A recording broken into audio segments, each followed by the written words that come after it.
لماذا بعض الناس اللي يشربون الشاي أو القهوة حتى لو كانت بكمية قليلة لا يتحملون الكافيين وتحدث لديهم أعراض في الجهاز الهضمي أو الجهاز العصبي؟ إما يحدث لديهم ارتجاع أو عسر هضم أو حرقان أو حموضة أو آلام في البطن وتقلصات أو إحساس بالغثيان أو إسهال تكرمون وتقلصات وآلام في البطن، أو تكون أعراضهم ليست في الجهاز الهضمي إنما مرتبطة بالجهاز العصبي، فبدل أن يتنبه من الكافيين ويستيقظ ويحس باليقظة لا يحس بهلع وتوتر وإحساس بالارتباك والهلع وضربات قلب سريعة وتعرق. لماذا يحدث ذلك؟ الجواب باختصار هو كالتالي: السبب الأول، الكافيين يزيد إفراز الحماض في البطن ويزيد تقلصات الأمعاء، بالتالي إذا كان الشخص عنده مشكلة في المعدة أو الأمعاء ويجب عليه مراجعة مختص ليتم علاجها، زيادة الحمض ممكن يحدث ارتجاع ويرخي الصمام اللي بين المريء والمعدة، بالتالي يزيد الارتجاع وتزيد الحموضة ويزيد عسر الهضم، وإذا كان في قرحة والتهاب يزيد الشعور بالغثيان وآلام البطن والتقلصات. كذلك بعض الأشخاص لأن الكافيين يؤدي إلى تقلصات في القولون، إذا كان لديهم آلام وتقلصات بسبب قولون عصبي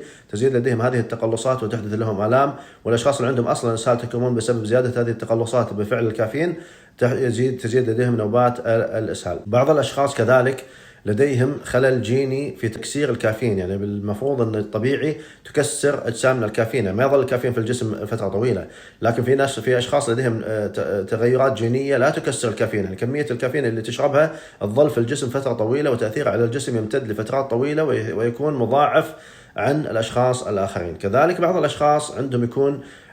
ضربات قلب سريعة أو اضطرابات أو هلع أو توتر، لأن من المستقبلات اللي موجودة في الدماغ تكون حساسة جدا للكافيين، يعني بدل ما تشرب مثلا كوب من القهوة تستيقظ ويتحسن المزاج وتحصل على فوائد القهوة، لا، يحدث مبالغة في ردة الفعل بحيث الشخص يصير بدل ما أنه مستيقظ لا، في فترة يعني انتباه قوي جدا وهلع وضربات قلب سريعة.